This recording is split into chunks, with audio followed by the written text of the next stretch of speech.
What's up, y'all? This OG Weasel Urban Conversion. And today, I had a quick story I wanted to give y'all. And if y'all just now tuning in, hit the like and subscribe for me. It's greatly appreciated. And today's topic, I'm talking about federal prison stories about myself and things that I went through during a 20-year sentence. I had a 30-year sentence, but thanks to the Obama clemency program, I was one of the recipients to receive the blessing to get out early. Thank y'all for that program. It's OG Weasel Urban Conversion. Right now, I just want to tell y'all about this little short story I had thought about. Short story was the envy and the hate that you get receiving a blessing. The envy and the hate that you receive when you receive a blessing in federal prison. So anyway, they set up the program for you to shoot to the clemency program why they should let you out or why you should be a recipient of their program to get out or get released early. For one of the stipulations was excessive amount of time. They gave you excessive amount of time for the charge that you really actually face. But that's with everybody damn near.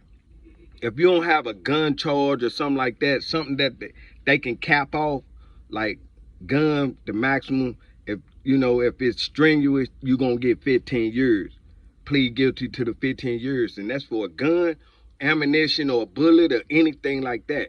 They raise it and cap it off at about 15 years. For the drug charges, I had 2,000 grams of cocaine. 2,000 grams. That's 2 kilograms. Maximum carry 5 years in prison, federal prison, with no history of nothing else and all of that. But you've been in trouble before, this and that. They charge you up. They give you some extra years and all of that, talking about prior history of this, that, and the third. So they trump your charges up. So anyway, I go to trial on this. They wanted me to plead guilty to 15 years. And I'm like, 15 years? I ain't pleading guilty no fucking 15 years. So I go to trial, and going to trial is using my right as a United States citizen to use my right to say, okay, I'm not guilty of this. But if they find you guilty, they double your fucking sentence. So it's a double-edged sword on that. You know what I'm saying? You got the right to go to trial, but if you do go to trial, they're gonna knock your fucking socks off. And that's the danger of it. Like, damn. That's why the conviction rate, 98%, they got a 98% conviction rate. Because don't nobody want to face that double time if they use their right and say, no, it didn't happen like that. If you go in there and they say it didn't happen like that, this third, and you lose, man, they going to raise your shit sky high. So I ended up with a 30-year sentence. Going through that trial, getting the clemency program, and the hate, the real live hate and anger, a lot of people wore it on their sleeve in a different manner. They wore it on their sleeve in a different manner. And check this out. Now, I've been in jail 20 years. I have been through the fighting stages, the stabbing stages, and all of the stages that come along with prison. You know what I'm saying? For us on the gladiator level. You know what I'm saying? Being a man and standing for principles and morals and having integrity on what you stand for as a man. So you're going to have bumps and bruises along the way, and it's how you deal with them. And I'm still here right now, so evidently I dealt with them accordingly. So anyway, I get the blessing that, well, they start sending me letters saying, well, we got your paperwork, we got your transcripts. They appointed me a lawyer to go to bat for me to argue. Well, anyway, I get the blessing. They call me in the case manager office from work. I was in the laundry working. Go to the laundry. He was like, man, they called you. People want to talk to you on the phone, this and that and the third. So I get the clemency.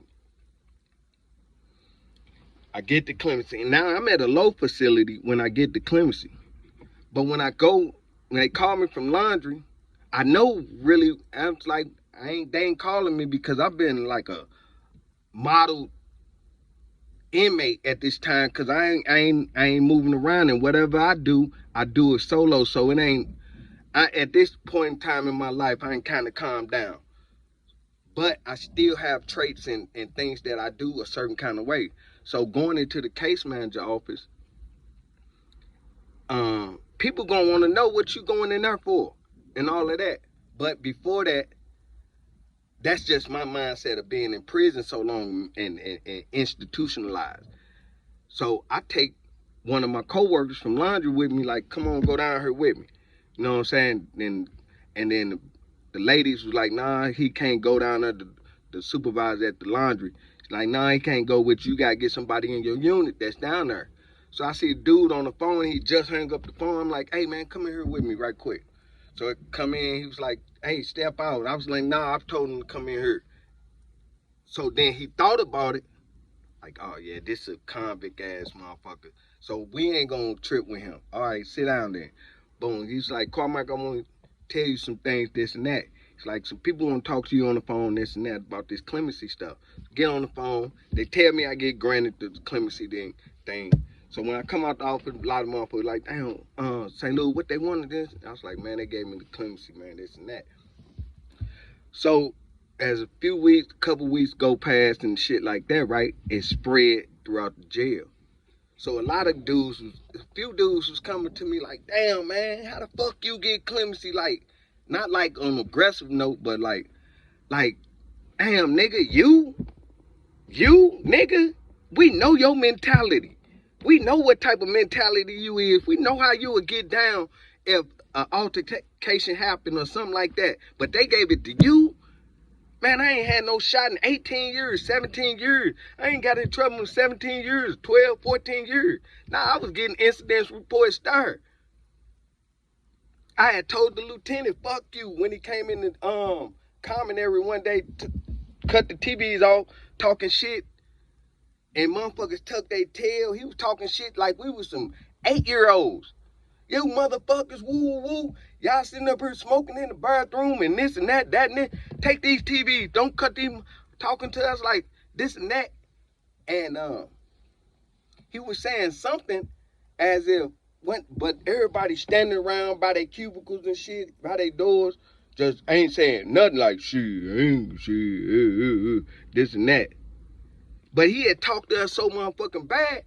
Man, that shit made me so motherfucking mad. It made me feel less of a man. And I got to be a man anywhere on the planet.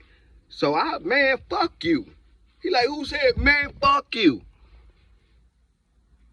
Next thing you know, I'm going down the hallway. All he's saying like, damn. I'm looking him in his eyes, man, fuck you. Man, I got one life to live, man. I'm going to live it standing up on my feet. So that was my concept. So that was like early on after I got there, a little while after I got there. But anyway, guys come to me like, damn, man, you got clemency, with the hatred, like the malice in their mindset, not happy for me. Like, damn, why it gotta be you? Damn, why it ain't me? You know what I'm saying? Shit, because everybody want out. Everybody want out, and don't nobody want to go through that.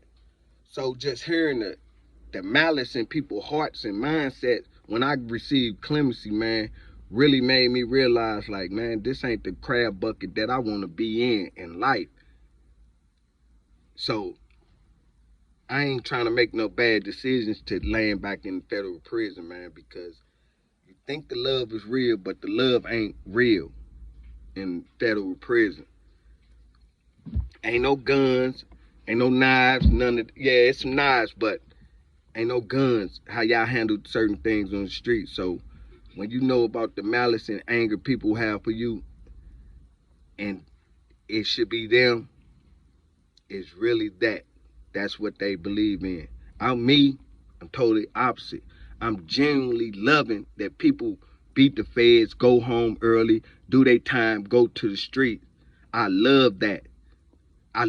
Because once I see a person leaving, I know that's making it closer for me to be getting to the door.